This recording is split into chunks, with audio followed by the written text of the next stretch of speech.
Es una alegría enorme para mí a título personal y un orgullo para el Centro Cultural Inca Garcilaso presentar a quien no puedo llamar de otra manera que maestro José Quesada. Yo creo que no lo veo de hace más de 35 años, pero sé de su obra y los ecos de su actividad institucional y musical han llegado a mí donde sea que yo haya estado. Y por eso es una gran satisfacción. El día de ayer hemos tenido a un filósofo hablándonos sobre libros desconocidos y amenazados por la extinción en archivos mal conservados de nuestro país de la época colonial.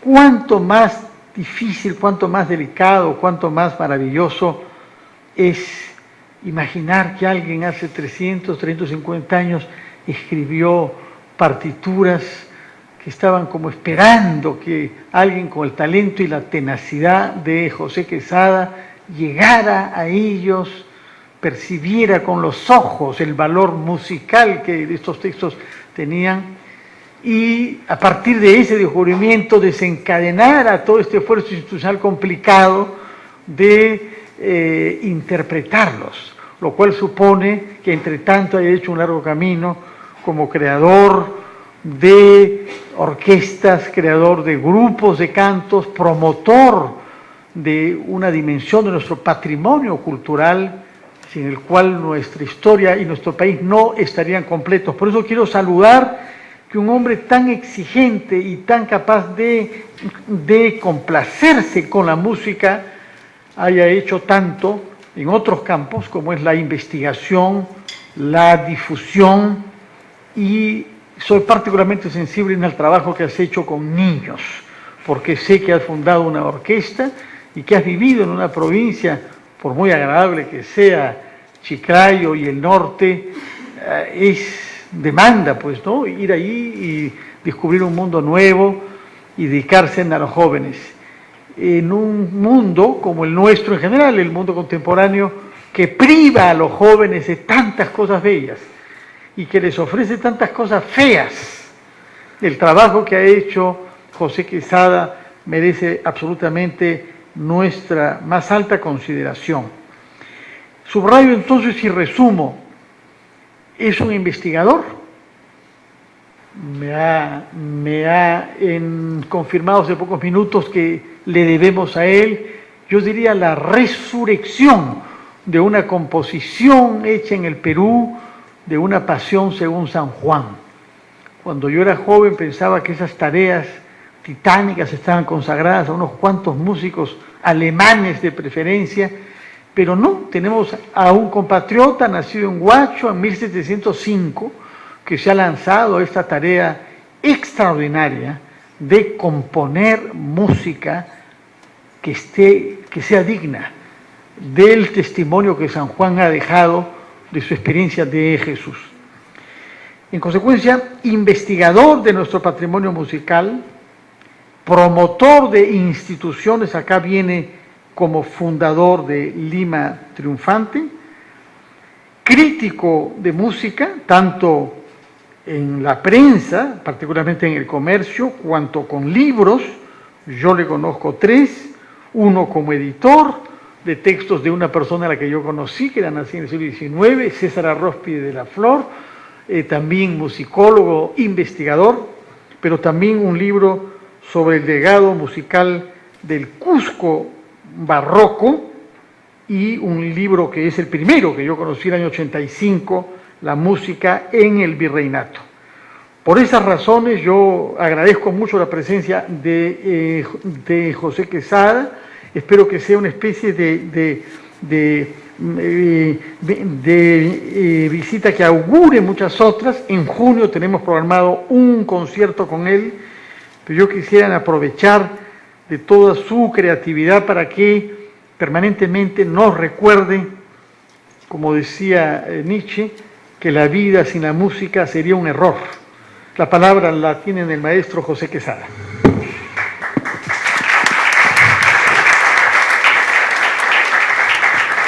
Bueno, agradezco las palabras tan generosas de doctor Fernando Carvalho, amigo de hace muchos años, ¿no?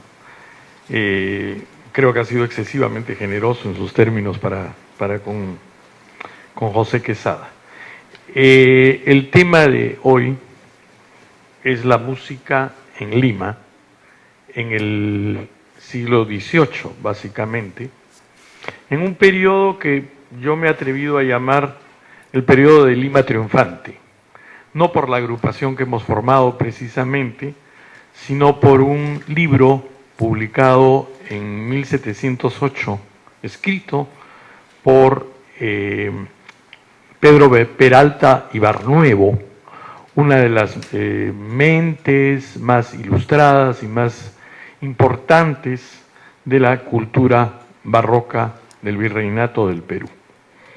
En este libro, como vamos a ir viendo, Peralta nos da cuenta del apogeo de la música en Lima, pero quiero señalar algo desde un principio muy significativo, desde una perspectiva muy abierta hacia lo universal.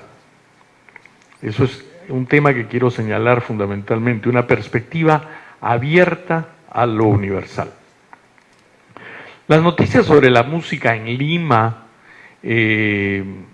las podemos tener prácticamente desde pocos años después de la fundación de la ciudad. Hay datos muy significativos que ha recopilado especialísimamente Andrés Saz en su monumental obra La música en la Catedral de Lima durante el Virreinato.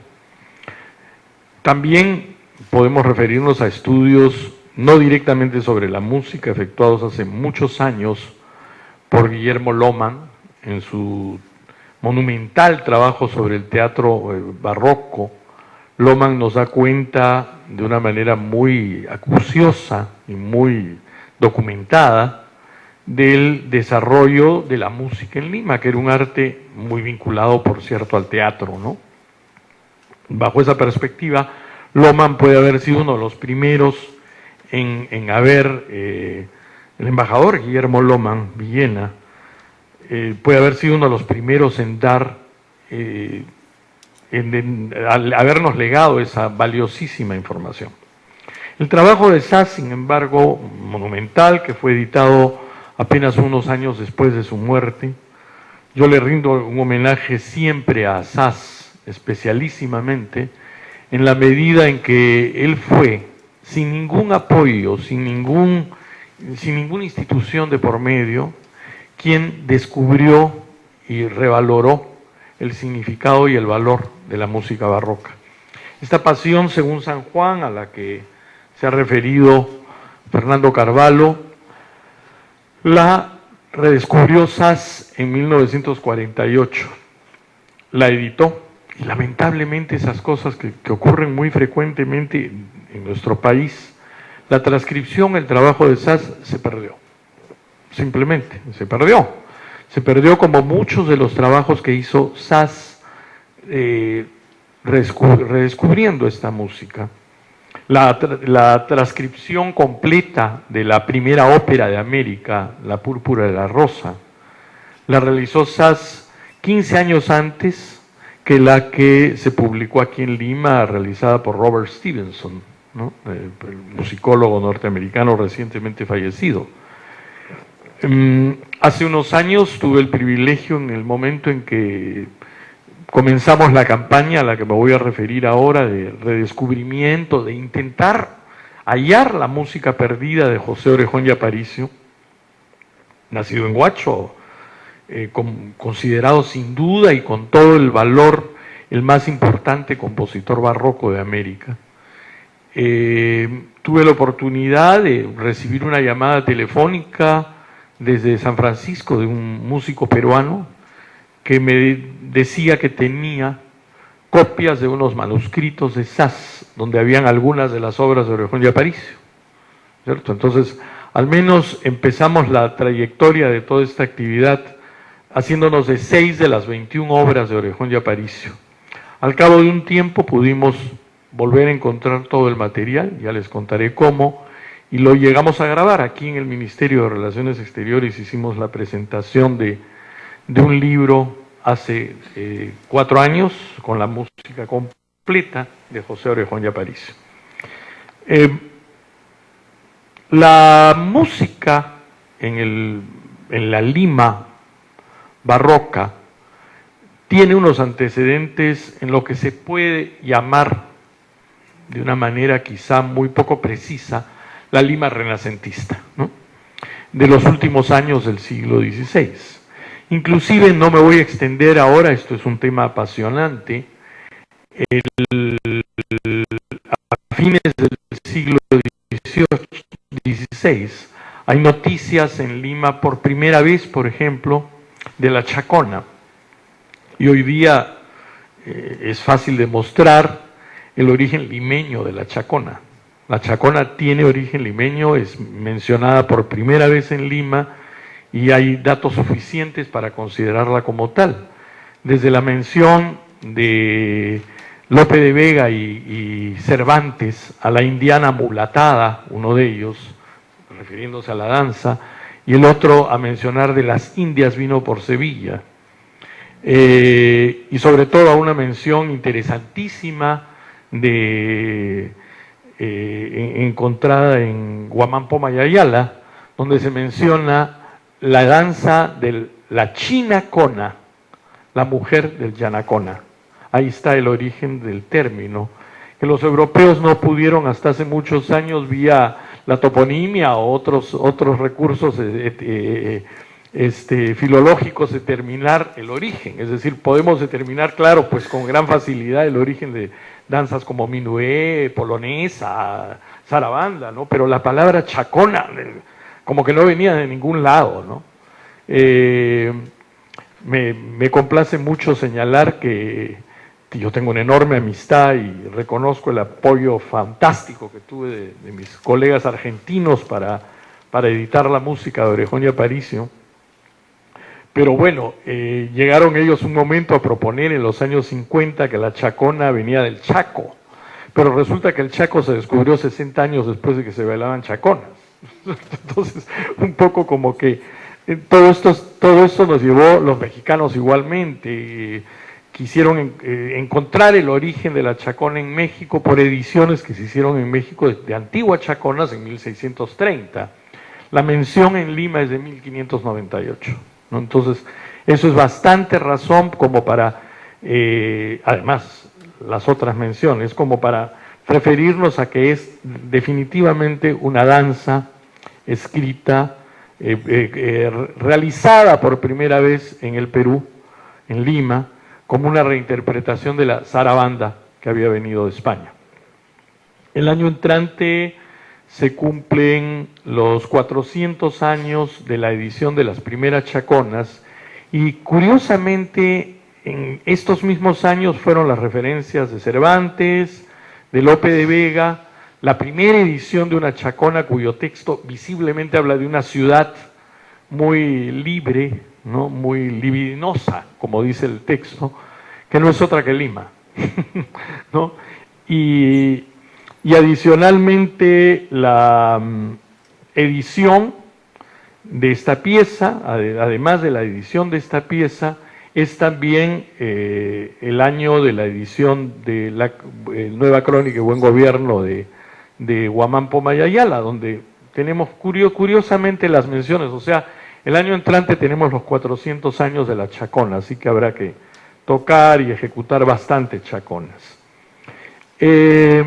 Lima, a principios del siglo XVII, justamente en la época que conocemos como la época de los santos limeños, ¿no es cierto?, en gran medida está como un antecedente a este florecimiento la labor del Concilio Limense de Santo Toribio, del Tercer Concilio Limense, y la instauración de las capillas de música como organizaciones formales de cultivo de la música.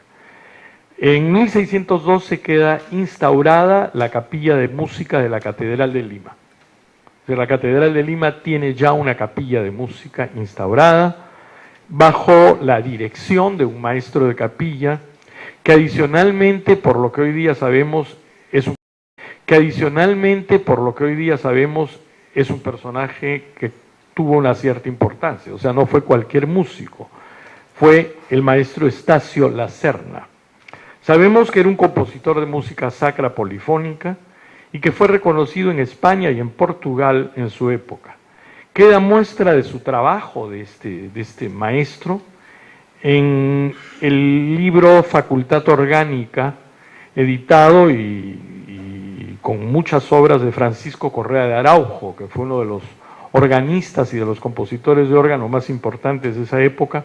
Hay una pieza de Estacio Lacerna, en que vemos que, bueno, este gran compositor de música de órgano se atrevía a colocar la pieza de un músico posiblemente conocido de él, amigo suyo. Lacerna debe haber sido español, pero lo que vemos es un tiento para órgano notablemente escrito, en el mismo lenguaje de Estacio de Correa de Araujo, con un interesantísimo y al día manejo entre la técnica de la armonía y el contrapunto, muy propio de esa época, con grandes riquezas rítmicas, con melismas muy virtuosos para el órgano, es decir, una pieza que revela un compositor que estaba, al menos en el estándar de calidad, diríamos hoy, mundial, ¿no? Ese era el maestro de capilla de la Catedral de Lima. Años más tarde voy a mencionar a un personaje hasta pintoresco. Yo quisiera encontrar más datos sobre este personaje, porque los datos que vamos encontrando nos revelan a un típico músico sumamente exigente, cascarrabias, que se andaba peleando con todo el mundo, Cristóbal de Versallaga. Este señor fue maestro de capilla entre 1622 y 1633 en varios periodos, es decir, varios periodos que tienen que ver con rupturas terribles con los obispos, con pleitos con el cabildo, con viajes y retornos, ¿no es cierto? Sin embargo, hay obras de Versallaga, y esto es interesante, en el archivo de la Catedral de Santa Fe de Bogotá, en Colombia, que nos demuestran a un compositor de gran nivel, de gran factura, ¿no es cierto? Un compositor de alta técnica. Entonces, después este señor va a terminar definitivamente con Lima, y encontré datos de que fue también maestro de capilla de la Catedral del Cusco, donde terminó peleado con el rector del seminario de San Antonio Abad. Debe haber sido un personaje de un carácter bien complicado, ¿no?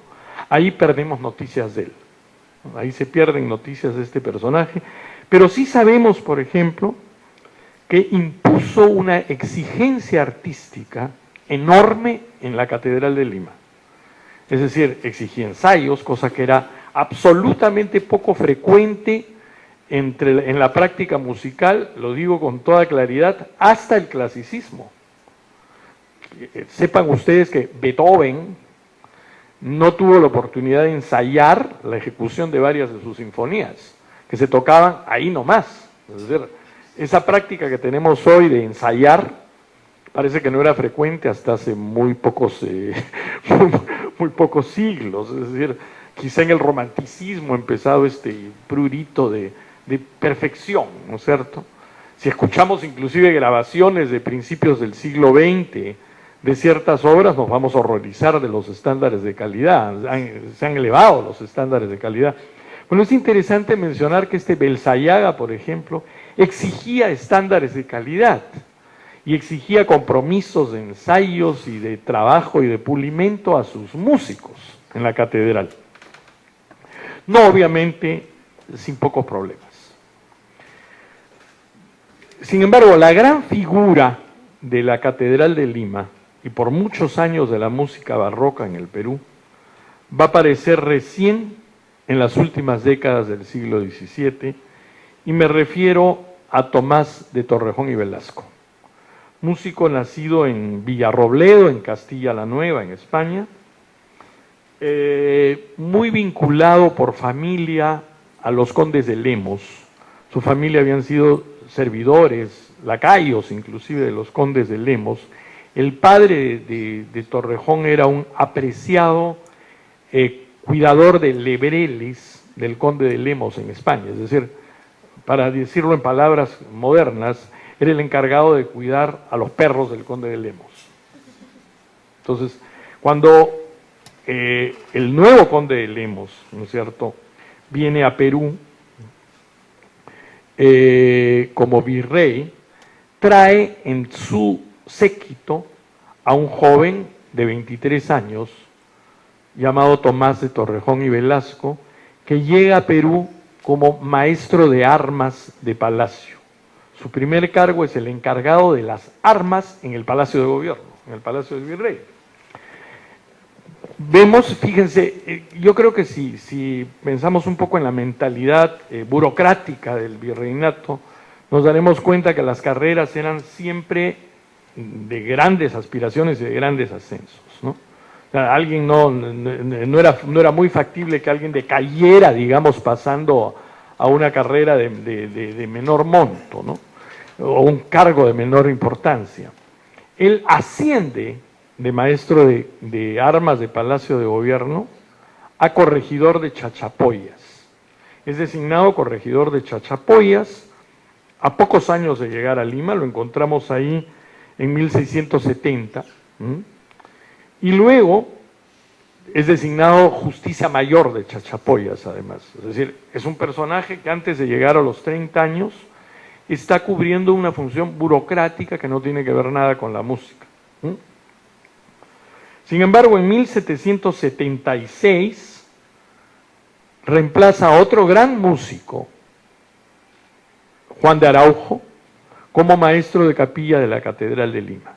Araujo deja el cargo, no se saben hasta hoy, no están esclarecidas las razones por las cuales deja este cargo, queda trabajando en la Universidad de San Marcos una época, pasa al Cusco y este personaje Araujo va a adquirir un brillo excepcional como maestro de capilla en La Plata, en Bolivia. Es decir, adquiere un brillo excepcional y es quizá con Torrejón las dos figuras más importantes de la música barroca a fines del siglo XVII en el virreinato, ¿no? Torrejón es maestro de capilla de la Catedral de Lima, sigamos nuestro concepto, asciende a maestro de capilla de la Catedral de Lima. Es decir, del cargo de corregidor asciende a maestro de capilla, por lo que gana y la importancia del cargo hoy día podemos sacar en conclusión que ser maestro de capilla de la Catedral de Lima era algo así como más importante que ser corregidor de Chachapoyas.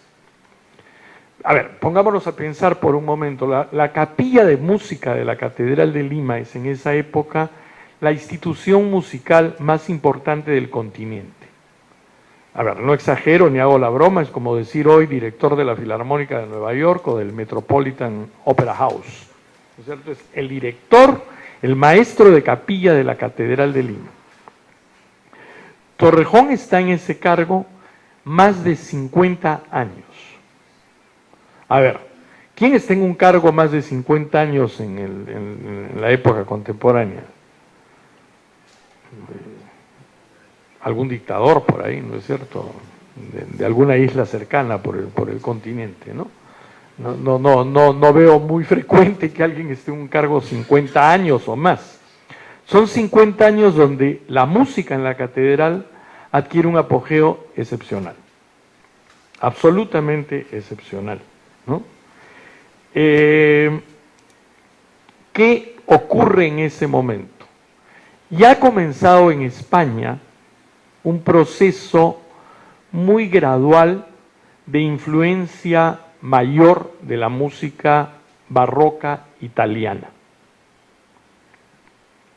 Hasta 1650 nosotros podemos establecer una diferencia bien marcada entre lo que es un barroco español, diríamos, de la península ibérica, es decir, un barroco entre España y Portugal, marcadamente diferente al italiano, marcadamente diferente al francés. Son muy diferentes. El barroco español está mucho más vinculado a tradiciones muy fuertes en la cultura musical española, como por ejemplo el villancico polifónico, la música sacra. Es decir, son continuidades mayores que tienen relación a esta práctica.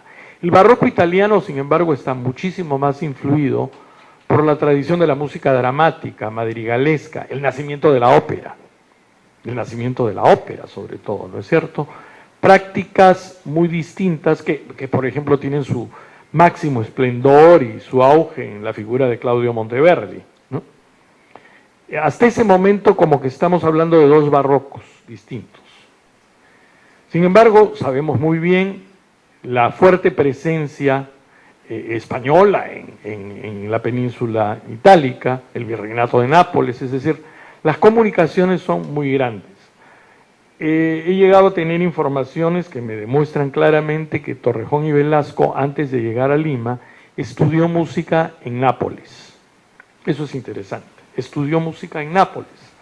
Desde sus primeras obras vamos notando un paulatino incremento de un estilo italiano o italianizante en su música. Es decir, como que esa música, siendo centralmente española y siendo muy marcadamente española, comienza a coger elementos de la música que se hace en Italia. Y esto se ve en el tipo de melodía, en el refinamiento, por ejemplo, en ciertas figuras dramáticas en la música. La música italiana de esa época está muy al servicio del texto. Monteverdi mismo concebía que la música era una esclava del texto. Entonces la música como que es una manera de potenciar o de subrayar el sentido del texto. Eso no se ve en la música española, por ejemplo, del Renacimiento, es decir, figuras musicales que marquen el texto, con elementos musicales, es decir, muero, muero, muero, muero, muero, ¿no? Es decir, las notas van bajando y quedamos en un muero largo, ¿no es cierto? O de pronto, nazco, brillante, es decir, muy de seguir dramáticamente un texto. En Torrejón vamos viendo poco a poco que eso se va marcando. Sin embargo, hay un hecho histórico muy importante y muy significativo a fines del siglo XVII. Muere el rey Carlos II, el hechizado, muere en 1700 y es nombrado rey de España un joven sobrino nieto de Luis XIV, Felipe d'Anjou, un francés, es nombrado rey de España. Es curioso, este rey español aprende a hablar español, castellano en España. Es decir, hasta los 18 años hablaba francés. Es nombrado rey de España. Y podríamos decir cómo un francés no marcó pues el auge de la música francesa o mucho menos. No. Felipe V fue casado con dos italianas. Sobre todo la segunda esposa, Isabel Farnesio, casi, hoy día diríamos esto política cultural, ¿no?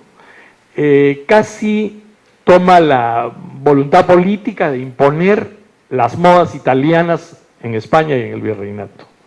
La cantidad de compositores italianos que llegan en ese momento es enorme, enorme, y el barroco italiano se impone finalmente en todo el Imperio Español. Obviamente en la ciudad de los reyes, eso no cabe la menor duda. Es muy interesante referirme a algo que vale la pena y que tiene que ver precisamente con Lima Triunfante, con el libro. El virrey Manuel de Oms y Santapau, marqués de Castel dos Rius, catalán, al ser nombrado virrey del Perú, miren otro dato interesante, el virreinato del Perú es un ascenso, inclusive el conde de Lemos ha pasado de México a España, ¿no? O sea, a Perú. Es decir, este virreinato es mucho más codiciado, cotizado que el de México. Bueno, Oms y Santapau había sido embajador del Imperio Español, del rey de España, en Versalles, nada más y nada menos, en Versalles, y pasa a virrey de Lima. Curiosamente podríamos haber pensado que trajo la moda musical de Versalles. No, trajo la moda musical italiana a Lima. Impuso desde el palacio, no desde la catedral, la moda musical italiana en Lima.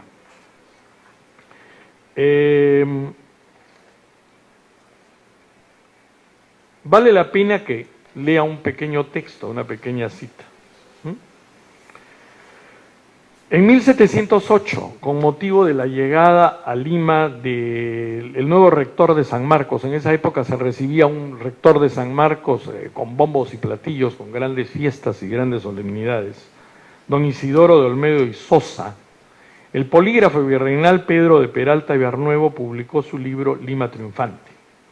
En este libro da cuenta que el marqués Castel dos Rius tenía una orquesta que funcionaba a sus expensas, compuesta de 9 plazas, una pequeña orquesta de cámara. En esa época eso era una orquesta, no estamos hablando no tenía la Sinfónica Nacional, no, tenía una orquesta de 9 músicos que funcionaba a sus expensas, compuesta de 9 plazas de los más singulares músicos con el insigne que les sirve de maestro y de los más diestros instrumentistas que pueden hallarse entre los que componen la familia de Arión, dice así, donde se admira ejecutado en el divino obsequio, con la mejor música eclesiástica, cuanto han producido de raro en villancicos y tonadas, los durones y torrejones españoles, y los Corellis y Gracianis italianos. O sea, al menos sabemos que en 1708, en el Palacio de Gobierno, el virrey intentaba competir con la catedral, que era el centro de música donde estaba Torrejón, teniendo una orquesta muy italiana en su composición, una orquesta de violines, con alguna tiorba, con algún clavecín, con algún instrumento de bajo, y el insigne al que se refiere este texto es Roque Ceruti. En ese momento un músico de 27 años de edad, milanés, que había llegado apenas un año antes a Lima. Que tengamos referencia, es el primer importante músico italiano en haber llegado a Lima. Sin embargo, me llama mucho la atención haber encontrado la mención de un músico en el Archivo Arzobispal de Lima, Mateo de Pérez y Corelli, sobrino de Corelli, primo de Corelli, o quizá tocaba también el violín que le decían Corelli, no lo sé. La cuestión es que sí es completamente sabido que en ese momento, ya en la catedral y ya en el Palacio de Gobierno, se tocaba música de Corelli, de Lully, de Alessandro Scarlatti. Unos años después vamos a encontrar referencias, porque esto ha pasado a Bolivia también, de sonatas de Vivaldi. Es decir, de la gran música del barroco italiano y algo del barroco francés. Seguramente Lully se tocaba para bailar unos cuantos minuetos en la corte, o unas cuantas gabotas, ¿no? Más que la música sacra. Y una serie de compositores italianos, a ver, sabemos muy bien que los compositores italianos del barroco no son pues Scarlatti, Corelli y Vivaldi solamente, sino decenas y hasta centenares de músicos, ¿no? Muy brillantes en algunos casos, que todavía se están descubriendo. Muchos de esos nombres aparecen en los registros y en los textos que nos dan cuenta sobre lo que es la música en el Perú, ¿no? Y, curiosamente, Graziani, este tal Graziani, que acá debe haber sido muy valorado, los italianos ni siquiera lo conocen. No saben quién fue Graziani, ¿no es cierto? Pero aquí era Graziani y Corelli, es decir, vamos, estaba a la altura de Arcangelo Corelli, nada más y nada menos, ¿no? Entonces, ya hay una práctica del barroco. La música que nos ha quedado de Ceruti nos revela un compositor, vamos a ser muy objetivos, muy críticos en decirlo, absolutamente estándar. O sea, no tiene nada de especialmente brillante, que escribe muy pulcro, que sus escrituras de violín son muy en el correcto uso de la técnica violinística, pero que vemos como algo muy interesante, que está bastante preocupado en fusionar, diríamos hoy día, la cantata a la napolitana con el villancico español. Es decir, el estribillo de los villancicos comienza a introducirse en las cantatas. O sea, la cantata se avillancica un poquito, el villancico se acantata un poquito, vamos a decirlo así, y comienza a aparecer por esta zona la mención de una forma musical que hay que tener muy claro que es distinta a la cantata, lo que ellos llaman la cantada. Es una especie de cantata hispano o hispanoamericana, es decir, una forma musical distinta, que se comienza a cultivar acá. La novedad italiana representa una apertura hacia lo cosmopolita. Como bien señala Peralta, en la práctica musical se dio un replanteamiento de la tradición y el repertorio. Las últimas 3 décadas de Torrejón ya no los muestran. Ahora, es muy interesante, la última obra que sabemos que escribió Torrejón y Velasco, una cantada llamada Si el alba sonora, es una típica obra italiana. Es decir, el mismo maestro Torrejón ya se ha abierto muy ampliamente hacia lo italiano. Sin embargo, por ejemplo, en La Púrpura de la Rosa no hay aparentemente muchas influencias italianas. La Púrpura de la Rosa, menciono para quien no tienen esto muy presente, es la primera ópera compuesta y estrenada en América, en Lima en 1701. Se estrena La Púrpura de la Rosa. Está pendiente el reestreno en Lima. Yo he tenido la oportunidad de ser invitado en algunas oportunidades y en alguna acudir a estrenos en algunas ciudades del planeta. En Michigan, por ejemplo, en Ann Arbor se ha estrenado La Púrpura de la Rosa.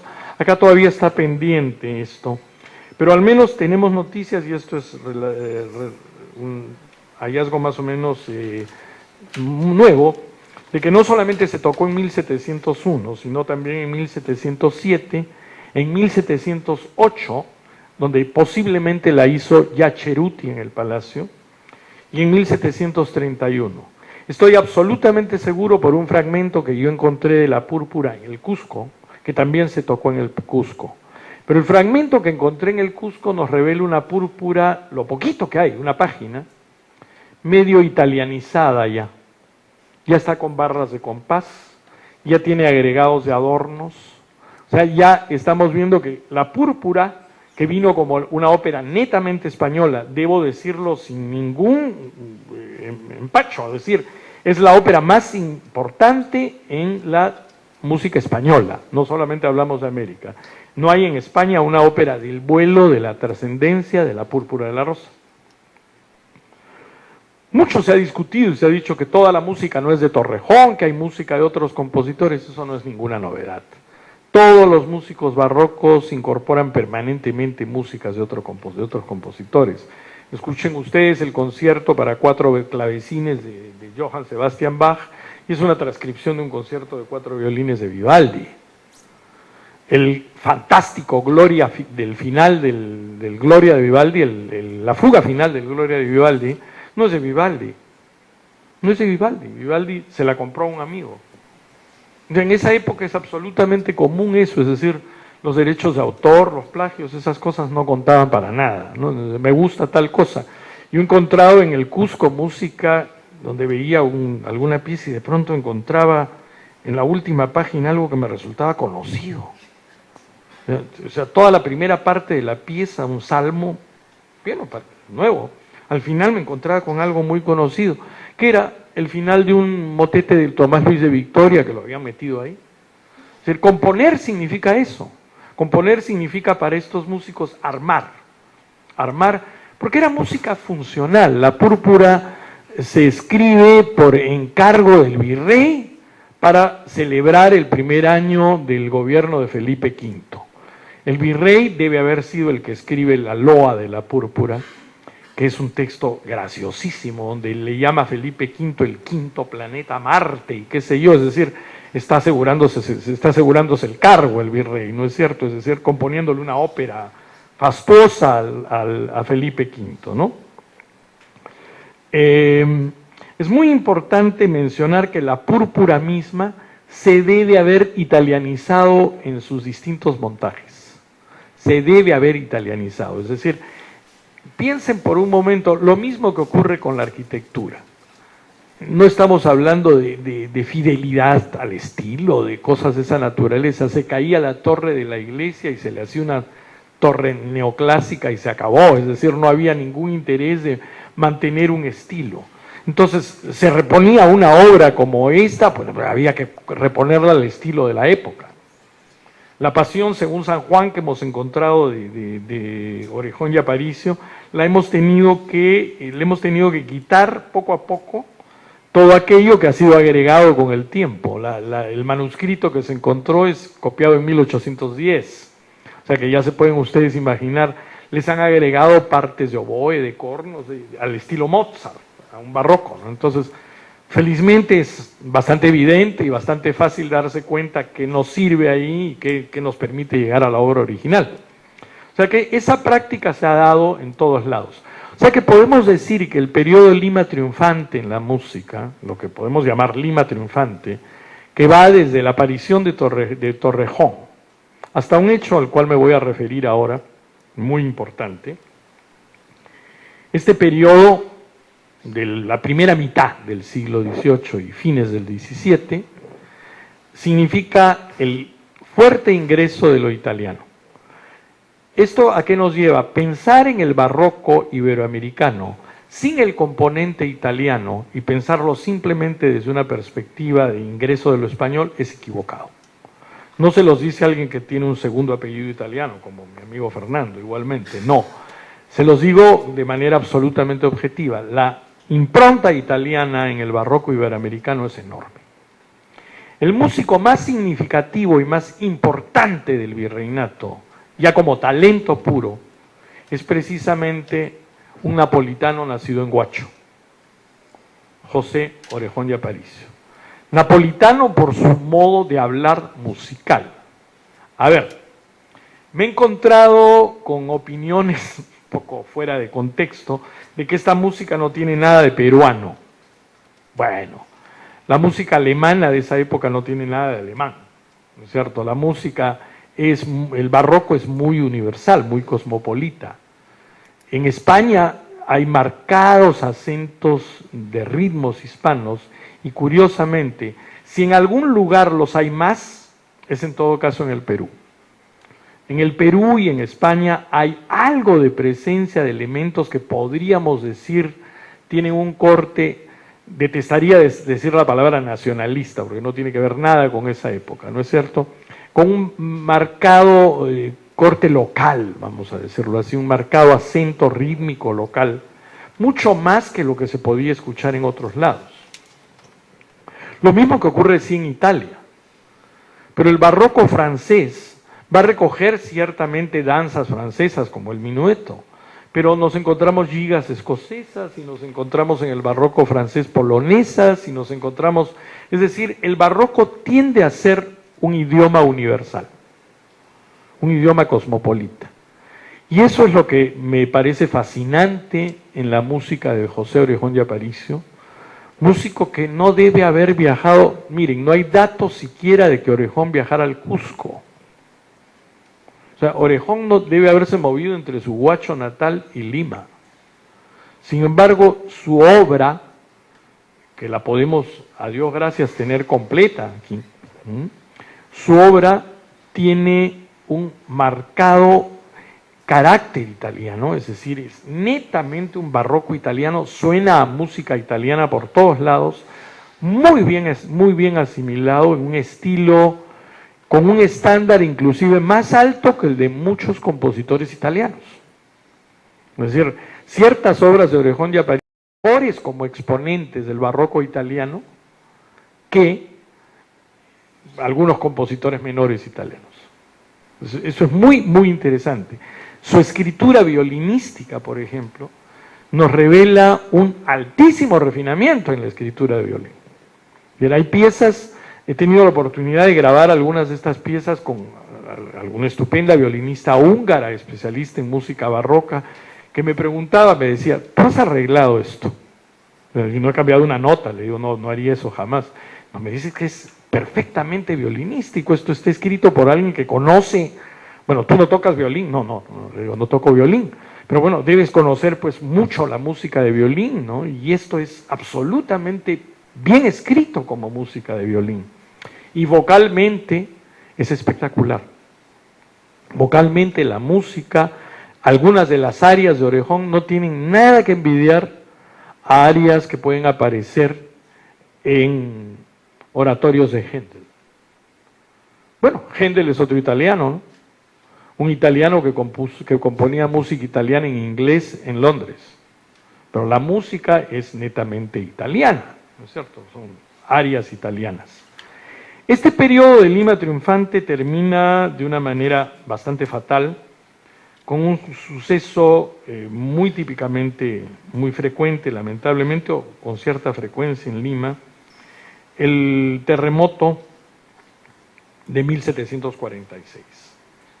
Piensen que Lima era una ciudad de poco menos de 20.000 habitantes y el Callao una ciudad de 4.000 habitantes. Los datos que se tienen es que en el Callao sobrevivieron solamente 200 personas, es decir, murieron 3.800 personas en el Callao. En Lima murieron cerca de 9.000 personas y quedaron solamente 25 casas en pie en la ciudad. Las torres de la catedral se cayeron, se incendió el archivo arzobispal, lo que podríamos decir hoy día fue el archivo arzobispal, es decir, se incendió el sitio donde estaba la música. Ceruti era en ese momento el maestro de capilla, José Orejón y Aparicio era el organista de la catedral, y de este embate tan fuerte de la naturaleza no se repone Lima. Ahí acaba prácticamente la Lima barroca.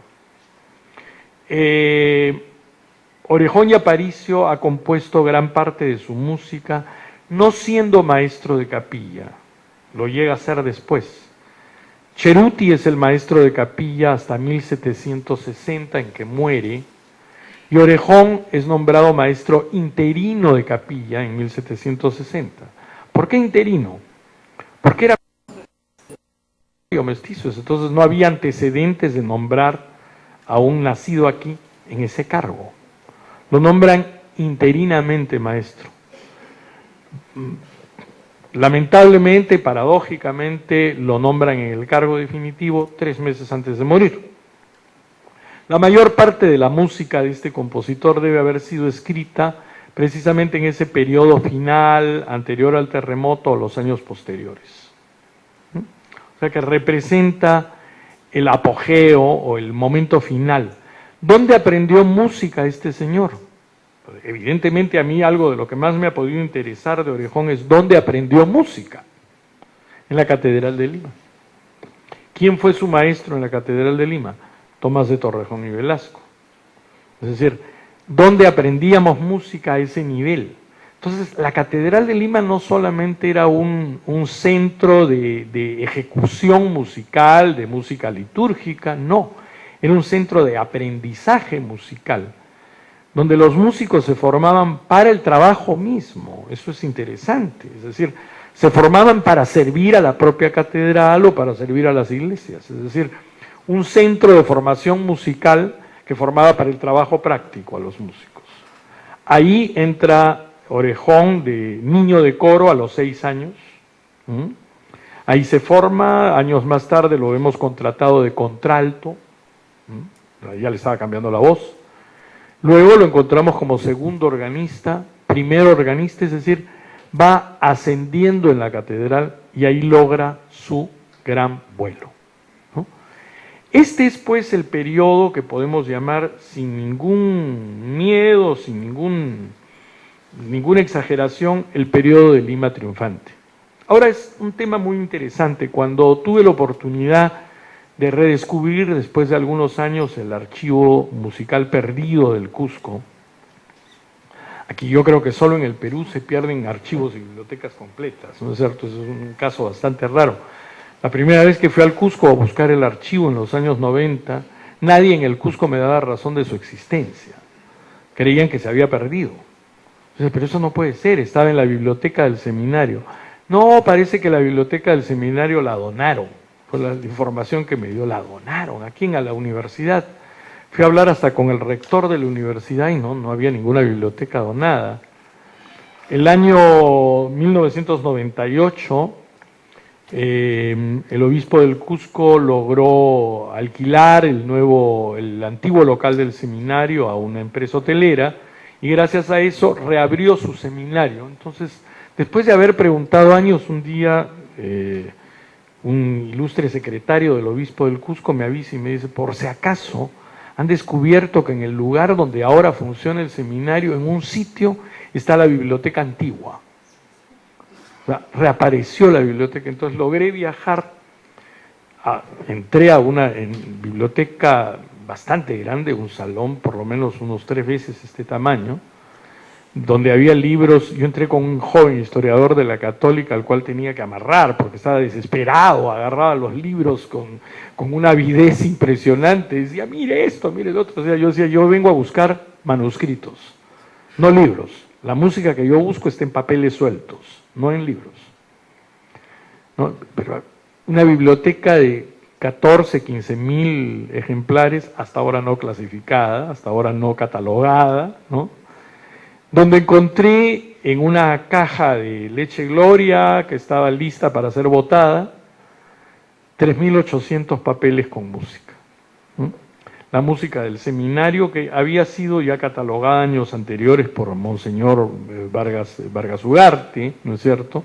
Yo llevaba la lista de Vargas Ugarte, así que después de varios meses de viajes de ida y vuelta, llegamos a ordenar y catalogar 404 composiciones. La gran sorpresa que encontré, y esto lo digo lamentablemente para mis amigos cusqueños, es que la gran mayoría de la música que estaba ahí era música que provenía de Lima. Entre estos, la obra completa de Torrejón y Velasco, lo que se conoce de obra de Torrejón y Velasco, se encontraba ahí. Hay poca música cusqueña, muy interesante, pero poca.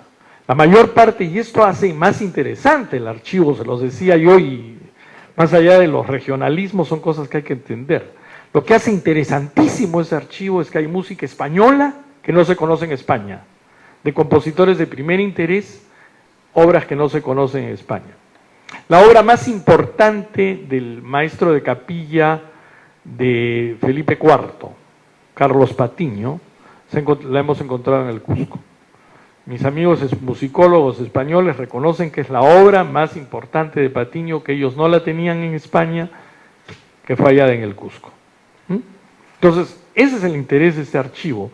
El archivo arzobispal de Lima no refleja, lamentablemente, la música de este periodo. ¿Por qué? Porque es un archivo que ha subsistido después del terremoto de 1746. La gran música de Lima la encontramos en el Cusco, en algunos lugares en Bolivia, en Bogotá, y hasta en Guatemala, donde hay alrededor de 30 obras de de Torrejón y Velasco. Bueno, hablar de música y no escuchar música creo que es un delito.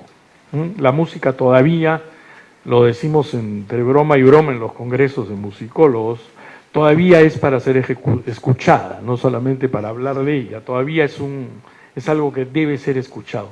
Les pediría a Carlos, que esté en el control hacernos escuchar algo de Torrejón y Velasco, el inicio de una misa de Torrejón y Velasco encontrada en Bolivia, que por la factura de la misa tengo la certeza de que es una misa muy solemne, que ha sido compuesta muy probablemente para el centenario de la muerte de Santo Toribio, la misa del 8º tono de Lima.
Es una muestra de lo que es la música sacra de este compositor, una obra que en su factura no tiene nada que envidiar a ninguna misa de alto nivel de la época. Esto es una misa de la Catedral de Lima. Esta pieza que voy a hacerles escuchar es un villancico que pertenece a un género muy español que se llama el rorro, canciones de cuna para el niño recién nacido, arrorró, arrorró. Se genera un género con esto en España muy marcado, es decir, hay centenares de piezas que tienen este juego. Y además de jugar con el texto de voz a voz, para decir la palabra cese mi niño desvelo tan grande, el coro va a decir se, es decir, jugar con cortes en las voces, es un estilo de polifonía bastante peculiar. Esta pieza, que es una verdadera joya, fue hallada en el Cusco, y es interesante, encontré que se seguía tocando en el Cusco a 60 años de la muerte de Torrejón. Esto es un dato importante, la música en esa época moría con los compositores.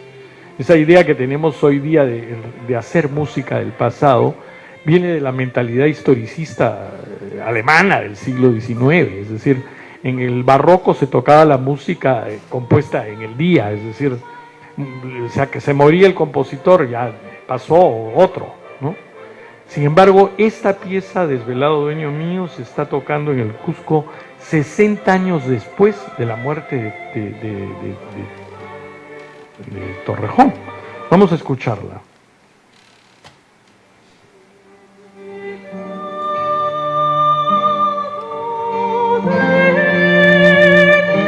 Empieza con un solo de soprano.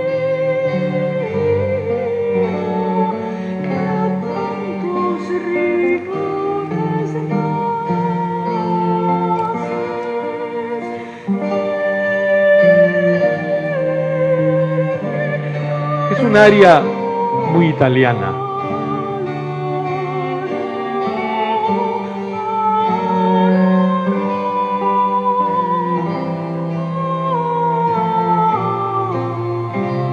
Lo vamos a ver paulatinamente cómo entran otros dos solistas y una escritura a 7 voces. Después.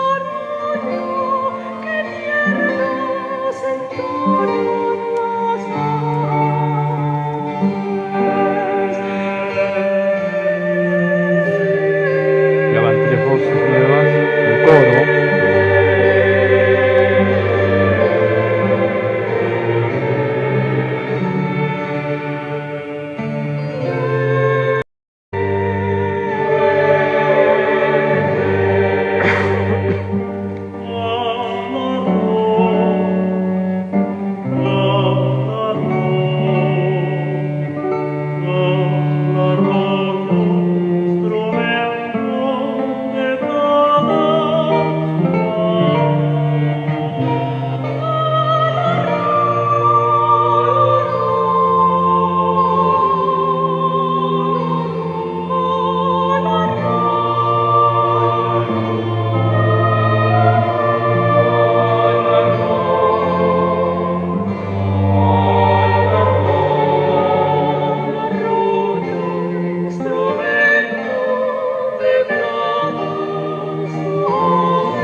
Toribio, la canonización de Santo Toribio. Él compone 6 villancicos espectaculares, por lo que se describe, que fueron editados en Amberes, para la ceremonia de la beatificación de Santo Toribio en 1679. Lamentablemente han desaparecido las músicas de estos villancicos, solo nos quedan los textos, pero estamos hablando de villancicos para 4 coros e instrumentos, es decir, obras fastuosas que deben haber sido de lo mejor que él hizo. A él le tocó hacer la música para la canonización de Santa Rosa de Lima en 1671. Es decir, le tocó a Torrejón vivir una época, si bien todavía un poco distante al gran periodo de los santos limeños, ¿no es cierto?, todavía muy imbuida de esto. Acuérdense ustedes que el conde de Lemos es quien establece prácticamente el culto del Señor de los Milagros, se oficializa el culto del Señor de los Milagros, es decir, estamos hablando de una época muy rica. Bueno, también es interesante y pintoresco ver unos años más tarde cuáles son las razones por las cuales los limeños creen que se ha producido el terremoto, los escotes de las limeñas. La razón por la que creen, los exagerados escotes de las limeñas han sido las causas del terremoto y la vida licenciosa de Lima, ¿no? Bueno, la música de estos compositores está muy imbuida de este espíritu que, pensemos por un lado, la Iglesia es el gran ministerio de cultura en el virreinato, es decir, es quien educa, es quien desarrolla la cultura, es quien desarrolla la música, evidentemente para fines absolutamente funcionales, es decir, la práctica religiosa, pero también que impone y marca esta impronta tan importante y tan interesante que tiene la música sacra del virreinato. Vamos a finalizar esta sesión escuchando 2 fragmentos de José Orejón y Aparicio. Un aria que he tenido la oportunidad con Lola Márquez, que la canta, de ejecutarla en los Estados Unidos, en Argentina, en Finlandia, y el comentario siempre ha sido, y dado por personas que no tienen ningún subjetivismo ante el Perú, ni mucho menos, que esto no tiene nada que envidiar a ningún aria que uno encuentre en un oratorio de Händel o de cualquier compositor de esa época. Es más, en los Estados Unidos me marcaron una semejanza del lenguaje de Orejón en esta área al lenguaje de un compositor muy valorado recientemente, que es Hasse, es decir, un barroco tardío. Orejón es un barroco tardío, alguien que está hablando ya un lenguaje más yendo hacia lo que puede decir el llamado, en fin, Sommerstil preclásico, el estilo galante preclásico, ¿ya? Vamos a escuchar una parte del aria recitativo y aria mariposa de José Orejón y Aparicio en versión de la soprano Lola Márquez con el ensamble instrumental de Lima Triunfante.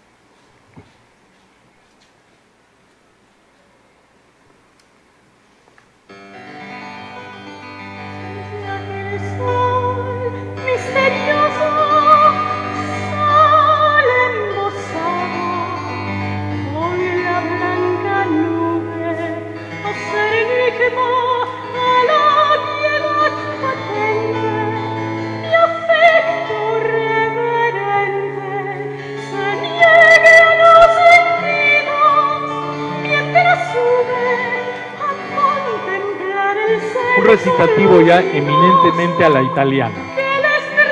Ya no es un recitativo hispano, es a la italiana abiertamente. En castellano, pero a la italiana.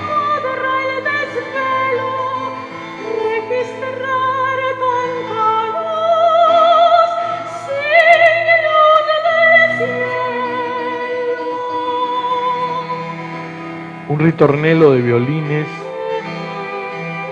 que uno podría encontrar en Corelli, en Vivaldi, en cualquiera de esa época.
Me gustaría que pudiéramos escuchar todo completo, pero el tiempo nos gana. La música de Orejón y Aparicio desapareció, vamos a usar un eufemismo, del archivo de la Catedral de Lima en 1987.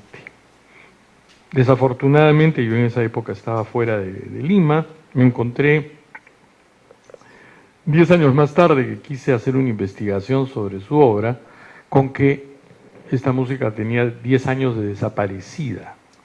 Desafortunadamente también nadie había denunciado esto.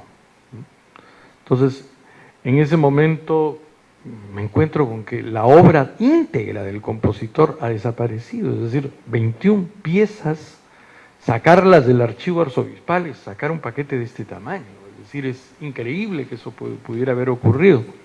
Empezamos con denuncias internacionales, en cuanto foro hubiera, internet, es decir, hicimos toda una campaña de denuncia que me trajo bastantes problemas, dicho sea de paso, pero finalmente nos encontramos, a Dios gracias, el año 2004, con un mail de una investigadora en Argentina que me dijo, creo que hay una caja aquí donde hay microfilmes de las obras de Orejón y Aparicio.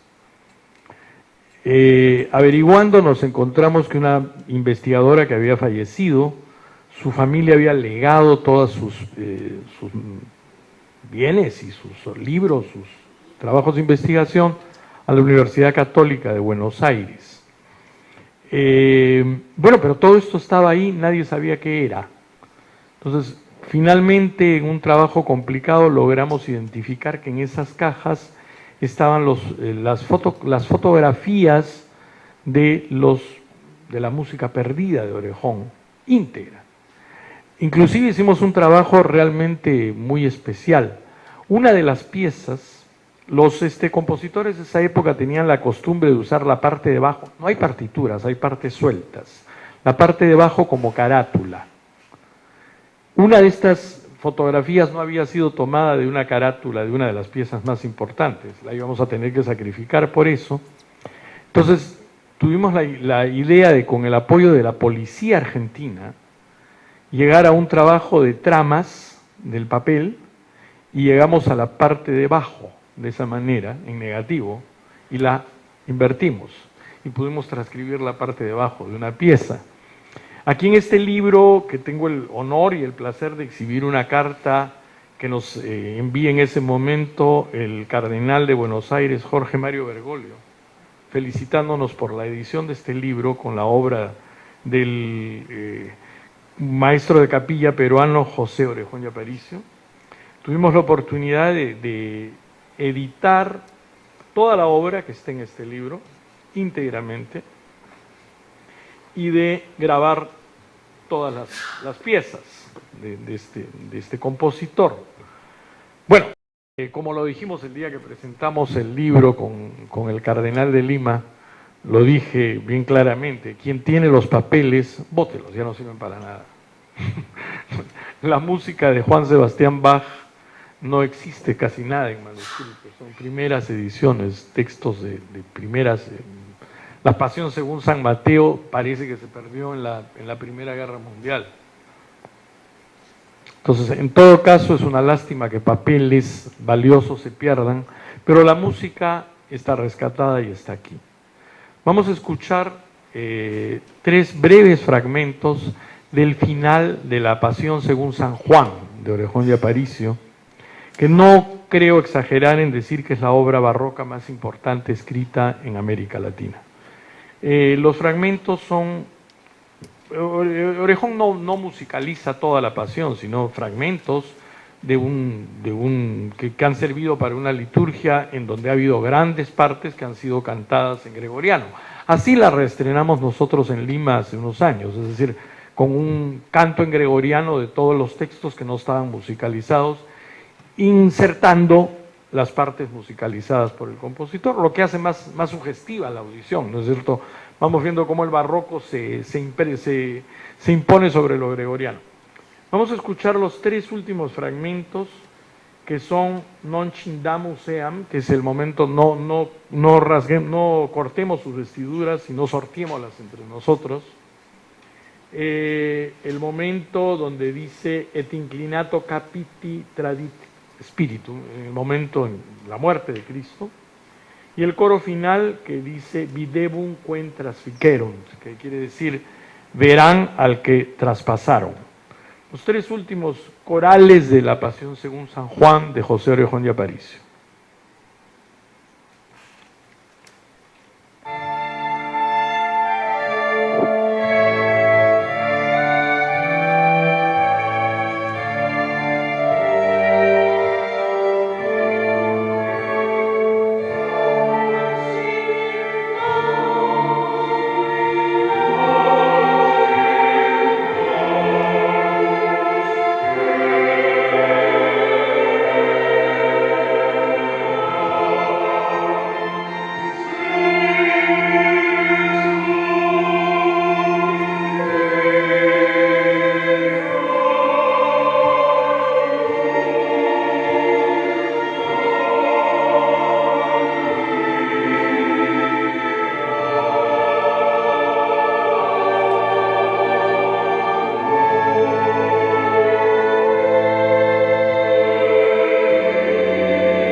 Inclinando la cabeza, entregó su espíritu.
Bien, muchísimas gracias. Si hubiese alguna pregunta, encantado de responderla.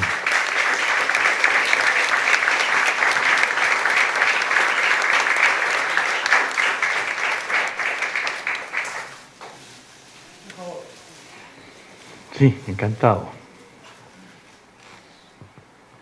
Si pudiera explicar la denominación de Lima triunfante.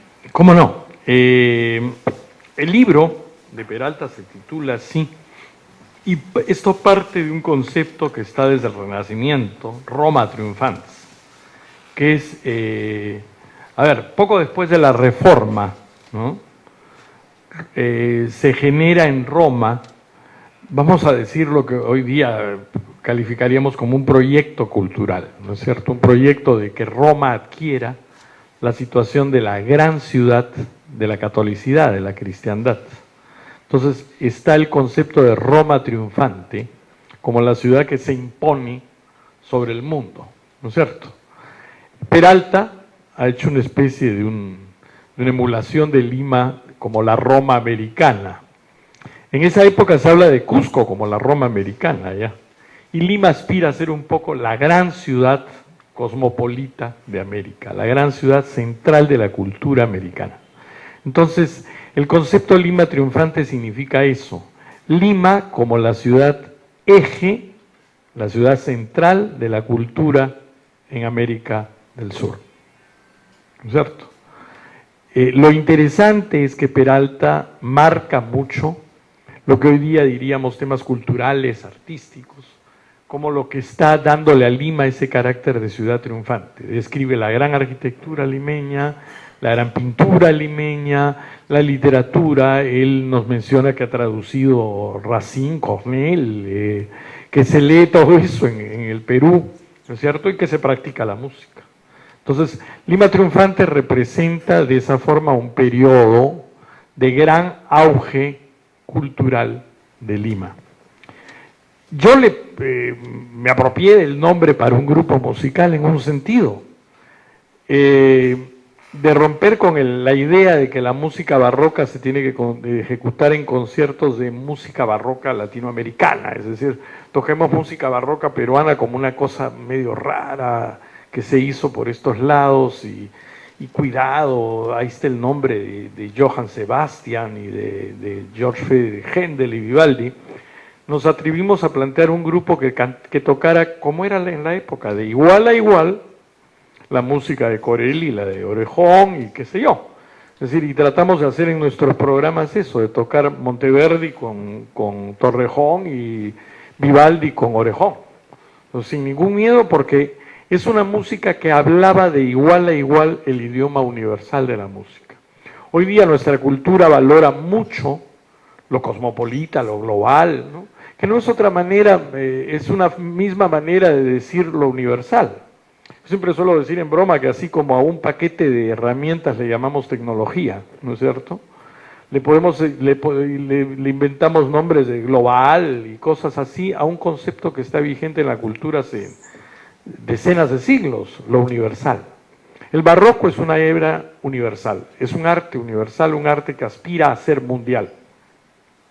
Entonces, en ese sentido, el mejor homenaje que le podemos rendir al barroco peruano es rescatarlo en esa dimensión universal, en ese valor universal que tiene, ¿no? Entonces, en ese sentido, creemos que el concepto de Lima triunfante marca ese valor universal del barroco.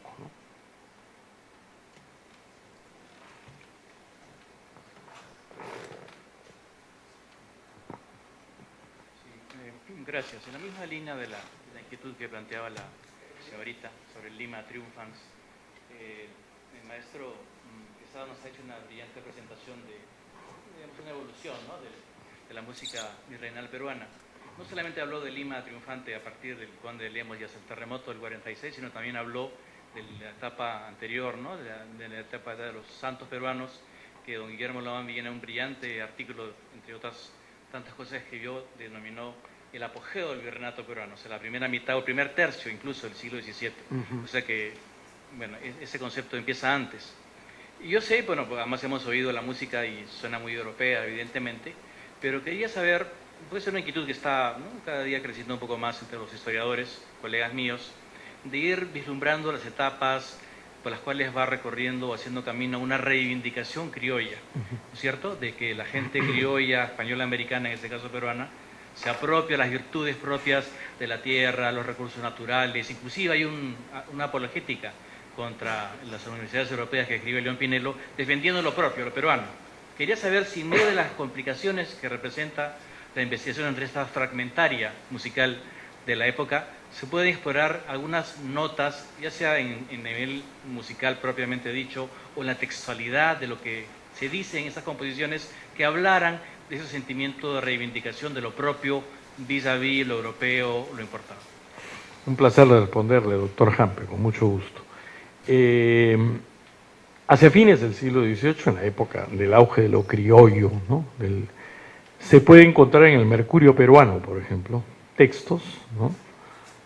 Con seudónimos. Hay un tal Cicramio que escribe sobre el valor del yarabí, por ejemplo, ¿no? Sobre la importancia del yarabí.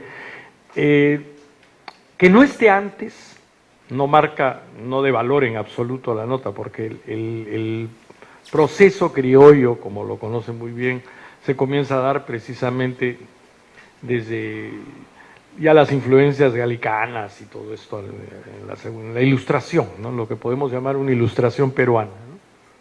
En esto no se llega a plasmar en la música por una razón muy pragmática, muy trágica también, la calidad. Por eso es que marco yo el periodo hasta Orejón y Aparicio, la calidad de los compositores, precisamente por el tema de la apertura a lo universal, baja muchísimo en la mitad del siglo XVIII.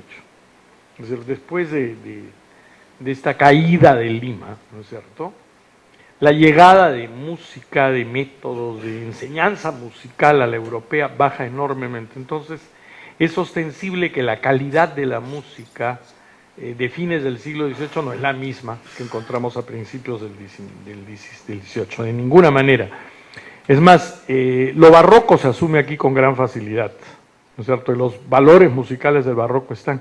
Sin embargo, la influencia de los estilos posbarrocos, ¿no? Digamos el neoclasicismo, el estilo galante, llegan aquí de una manera muy, muy velada, muy poco. Hay algún compositor a principios del 19, en una época de resurgimiento, en la época que llega el maestro de capilla Bolognesi aquí, ¿no es cierto?,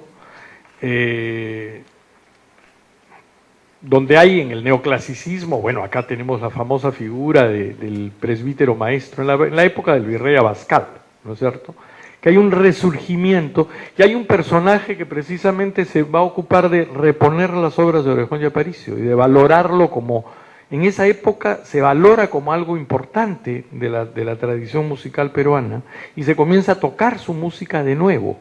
Me refiero a Melchor Tapia, un compositor donde uno ve una artesanía, una técnica que no es la de Haydn y Mozart, ni viene de la influencia vienesa, sino viene de las mismas influencias que ha tenido Haydn y Mozart italianas. Es decir, el estilo de Haydn y Mozart no viene de Viena, nace un poquito de Italia, ¿no es cierto? San Martín y compañía, eso también llega por aquí. Y se ve otra vez como que en Peralta, en este Tapia, renace otra vez un oficio musical. Sin embargo, he buscado en las obras de Tapia rasgos mestizos y los he encontrado paradójicamente en compositores menores de su época. Es decir, parece que no llegaron a conjugar la técnica, la gran técnica, con esta pretensión, digamos, de hacer una música que fuera más marcadamente criolla. Sin embargo, hay algo que quiero señalar en Orejón, y que lo hemos escrito ya hace varios años. Hay un lirismo mestizo en Orejón, un lirismo criollo, un modo de hacer criollo muy marcado. Quiero rescatar algo dicho por el historiador de la música boliviano, Carlos Seoane, que creo que es valioso. No es solamente los rasgos mestizos, sino un modo de hacer mestizo lo que cuenta. Eso lo percibo en Orejón y Aparicio. Hay momentos en la música de Orejón donde hay un lirismo muy fresco, que podríamos conectarlo a ese lirismo que mal llamaríamos meloso del Yarabí. O sea, algo hay que puede marcar un modo de hacer peruano, sin necesidad del tema ideológico que aparece después. El tema ideológico es posbarroco en todo caso.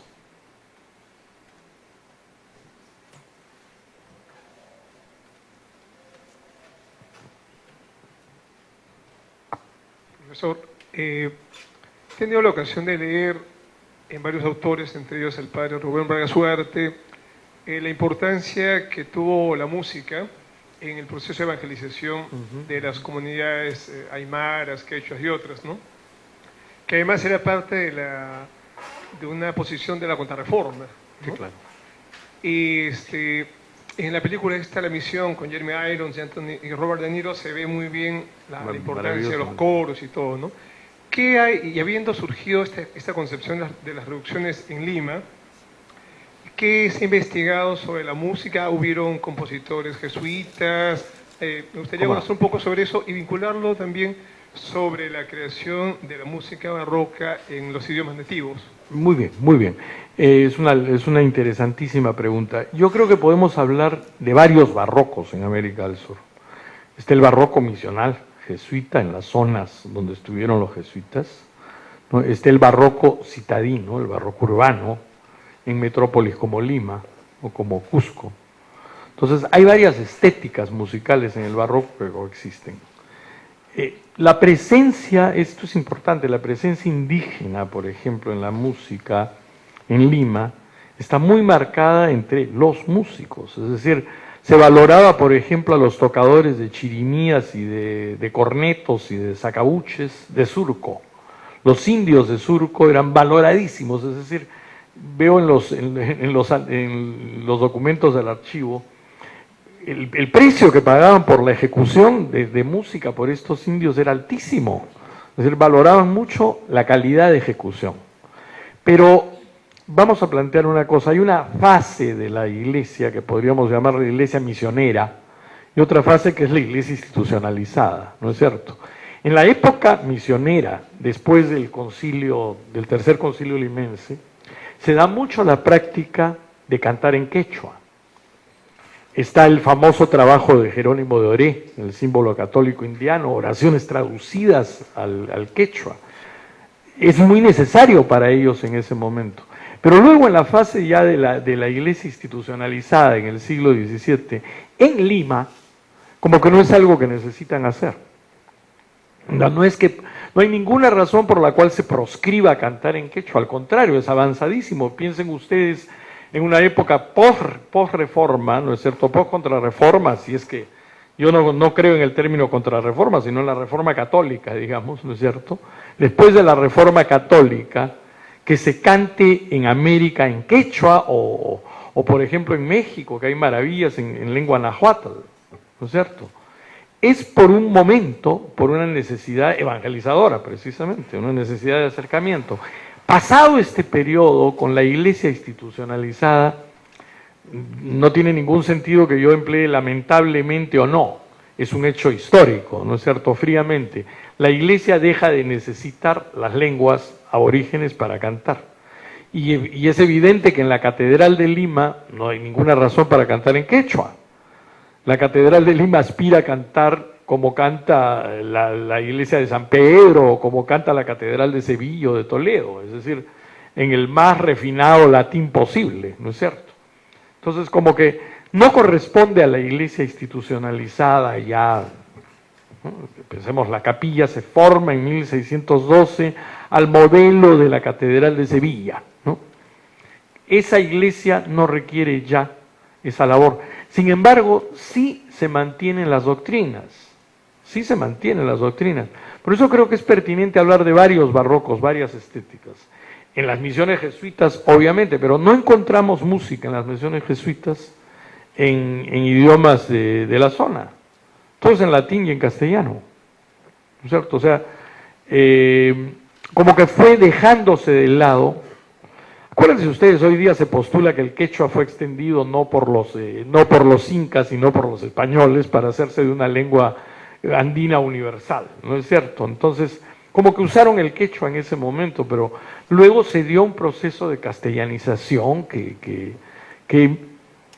impidió que esto fuera así. Ahora, que cantaban en latín, yo estoy absolutamente seguro que todo el que iba a la Catedral de Lima entendía perfectamente lo que estaba todo el mundo cantando.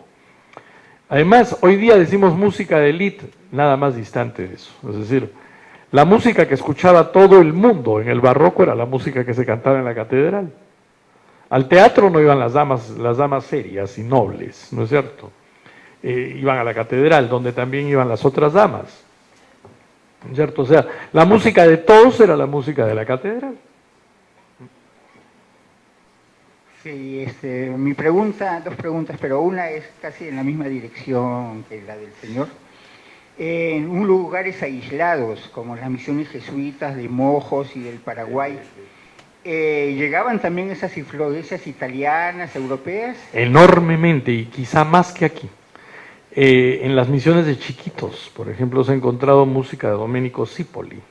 Y es más, Domenico Zipoli, que por años lo tuvieron como un compositor italiano que había muerto muy joven y que había compuesto una linda música muy joven, ¿no? Después se vino a saber que Domenico Zipoli se había hecho jesuita y lo habían enviado a América, y que siguió componiendo aquí en América, es decir, no murió joven, murió viejo en América, componiendo música en las misiones jesuitas. La influencia italiana, por ejemplo, del barroco napolitano o romano en Bolivia es mucho mayor que en Lima y más temprano. O sea, es más, crean hasta un modelo de contrabajo, que lo conocemos hoy como el contrabajo jesuita. Crean instrumentos, aprenden a tocar en el más puro estilo violinístico italiano. Los jesuitas hacen eso con los indígenas de Chiquitos y de Mojos. O sea que ya eso nos demuestra esa apertura universal, ¿no? Y mi segunda pregunta era, puesto que hay toda esa riqueza que es parte del patrimonio de Lima, ¿por qué no hay más festivales, conciertos, en los cuales se hace conocer toda esta música que finalmente parece que es el patrimonio de un pequeño grupo de intelectuales? Bueno, me auno a su pregunta, me auno a su pregunta con gran vehemencia y gran interés.